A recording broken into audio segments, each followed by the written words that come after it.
ಬಿಜೆಪಿಯವರು ಸುಳ್ಳು ಹೇಳಿದ್ದಾರೆ, ವೈಫಲ್ಯಗಳನ್ನು ಕೂಡ ಹೇಳ್ತೀವಿ. ಸೊ ಇದರ ಆಧಾರದ ಮೇಲೆ ಜನ ನಮ್ಮನ್ನ ಆಶೀರ್ವಾದ ಮಾಡ್ತಾರೆ ಅಂತಕ್ಕಂಥ ವಿಶ್ವಾಸ ಇದೆ. ಸೊ ಹಾಗಾಗಿ ಹೆಚ್ಚು ಸ್ಥಾನಗಳನ್ನು ಗೆಲ್ತೀವಿ ಅಂತಕ್ಕಂಥ ಭರವಸೆ ಇದೆ. ಸರ್, ಈಗ ಬರದ ವಿಚಾರ ಹೆಚ್ಚು ಚರ್ಚೆ ಆಗ್ತಾ ಇದೆ. ಈ ಬಾರಿಯೂ ಕೂಡ ಮಳೆ ಪರಿಸ್ಥಿತಿ ಹೇಗಿದೆ, ಬರ ನಿರ್ವಹಣೆ ಹೇಗಾಗ್ತಾ ಇದೆ ಅಂತ, ನೀರಿನ ಸಮಸ್ಯೆ ತುಂಬಾ ಆಗಿದೆ.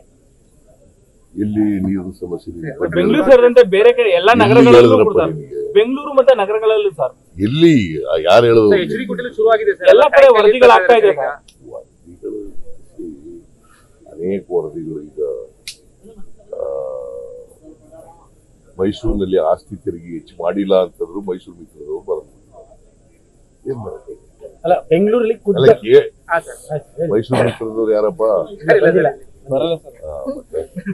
ಬರೆದು ಬಿಟ್ಟಿದ್ದಾರೆ. ಏನ್ ಮಾಡೋದು? ನಾನು ಕೇಳಿದೆ, ಎಲ್ಲಿ ನಾವು ಹೆಚ್ಚು ಮಾಡಿದೀವಿ, ಹೆಚ್ಚೆ ಮಾಡಿಲ್ಲ ಅಂತ. ಕಮಿಷನರ್ ಕೇಳಿದ್ರೆ ಕಮಿಷನರ್ ನಾನು ಹೇಳೇ ಇಲ್ಲ ಅಂತ ಹೇಳಿ ಸುಮ್ಮನೆ ಬರೆದು ಬಿಟ್ರೆ ಏನ್ ಮಾಡಕ್ಕೆ ಆಗುತ್ತೆ? ಹೀಗೆ ಕೆಲವು ಈ ಅವರೇ ಈ ಊಹಾಪೋಹಗಳ ಮೇಲೆ ಬರೆದು ಬಿಡೋದು. ಊಹಾಪೋಹ ರಾಜಕೀಯ ಇದೆಯಲ್ಲ, ಆಮೇಲೆ ಸುದ್ದಿ ವರದಿ ಮಾಡೋದು ಇದೆಯಲ್ಲ, ಅದು ಬಹಳ ಡೇಂಜರಸ್. ಬಟ್ ನೀರಿನ ವಿಚಾರದಲ್ಲಿ ಆತರ ಹೇಳಪ್ಪ, ಇಲ್ಲಿ ನಾನು ಹೇಳಿದ್ದೀನಿ, ಯಾವುದೇ ಕಾರಣಕ್ಕೆ ಕುಡಿಯೋ ನೀರಿಗೆ ತೊಂದರೆ ಆಗಬಾರ್ದು. ಇಲ್ಲಿ ಈಗ ಬೋರ್ವೆಲ್ಗಳು ಬತ್ತೋಗಿದ್ರೆ ಅಂತ ಕಡೆ ನೀರು ಬರದೇ ಇದ್ರೆ ಅಂತ ಕಡೆ ಟ್ಯಾಂಕರ್ಗಳ ಮೂಲಕ ನೀರನ್ನು ಸಪ್ಲೈ ಮಾಡಿ ಅಂತ ಹೇಳಿ. Money is not A problem. ಎಷ್ಟು ದುಡ್ಡು ಖರ್ಚಾದ್ರೂ ಕೂಡ ಕುಡಿಯುತ್ತೆ. ಸರ್, ಜನಾರ್ದನ್ ರೆಡ್ಡಿ ಅವರು ಒಂದು ಆರೋಪ ಮಾಡಿದ್ದಾರೆ ಸರ್. ನೀವು ಜನಾರ್ದನ್ ರೆಡ್ಡಿ ಅವ್ರ ಮೇಲೆ ಆರೋಪ ಮಾಡಿದ್ರಿ. ಅದೇ ರೀತಿಯಾದಂತ ಆರೋಪ ಸಂತೋಷ್ ಲಾಡ್ ಅವ್ರ ಮತ್ತೆ ನಾಗೇಂದ್ರ ಅವ್ರ ಮೇಲೆ ಇದೆ. ಅವರನ್ನ ಸಚಿವ ಸಂಪುಟದಲ್ಲಿ ಇರಿಸಿಕೊಂಡಿದ್ದಾರೆ. ಗಣಿ ಆರೋಪ ಸರ್, ಅಕ್ರಮ ಗಣಿಗಾರಿಕೆ ಎಲ್ಲ ಅವ್ರು ನನ್ನ ಮೇಲೆ ಏನ್ ಕೇಸ್ ಇತ್ತು ಅದೇ ಕೇಸ್ಗಳು ನಾಗೇಂದ್ರ ಮತ್ತೆ ಸಂತೋಷ್ ಲಾಡ್ ಹೇಳಿದ್ದಾರೆ.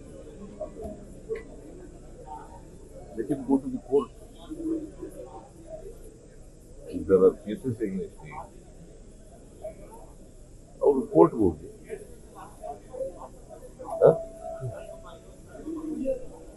ತಪ್ಪುಗಳಿದ್ರೆ, ಸಾಕ್ಷ್ಯ ಇದ್ರೆ ಕೋರ್ಟ್ಗೆ ಹೋಗಿ. ಅಲ್ಲ, ನೀವು ಹೋರಾಟ ಮಾಡಿದ್ರಿ ಸರ್ ಜನಾರ್ದನ್ ರೆಡ್ಡಿ ಅವರು. ಹೋರಾಟ ಬೇರೆಯಪ್ಪ. ಅವತ್ತು ಜನಾರ್ದನ್ ರೆಡ್ಡಿ ಇವ್ರ ಮೇಲೆ ಯಾರು ನಮ್ಮ ಸಂತೋಷ್ ಹೆಗ್ಡೆ ರಿಪೋರ್ಟ್ ಕೊಟ್ಟಿದ್ದಾರೆ. ಇವ್ರ ಮೇಲೆ ರಿಪೋರ್ಟ್ ಕೊಟ್ಟಿದ್ರೇನ್ರಿ? ಗೊತ್ತಿಲ್ಲ, ನಿಮ್ಗೆ ಏನಿಲ್ಲ ನೋಡಿದಿರಾ? ಅಲ್ಲ, ಅವ್ರ ಆರೋಪ ಏನಾರ ಮಾಡ್ಲಪ್ಪ. Have you seen the report of Santosh Hegde? ಗೊತ್ತಾ ನಿನ್ಗೆ? ಏನಂತ ಹೇಳಿದ್ರು? ಏನ್ ಅಕ್ರಮ ಗಣಿಗಾರಿಕೆ? ಓದೆಲ್ಲ ಬರೆಯಲ್ಲ, ಸುಮ್ನೆ ಪ್ರಶ್ನೆ ಕೇಳೋದು. ತಿಳ್ಕೊಂಡು ಮಾತಾಡಿ ನೀವು. ಸಂತೋಷ್ ಹೆಗ್ಡೆ ಅವರು ವರದಿ ಕೊಟ್ಟಿದ್ದಾರೆ. ಜನಾರ್ದನ್ ರೆಡ್ಡಿ ಅವರು ರಿಪಬ್ಲಿಕ್ ಆಫ್ ಬಳ್ಳಾರಿ ಮಾಡಕ್ ಹೊರಟಿದ್ದಾರೆ.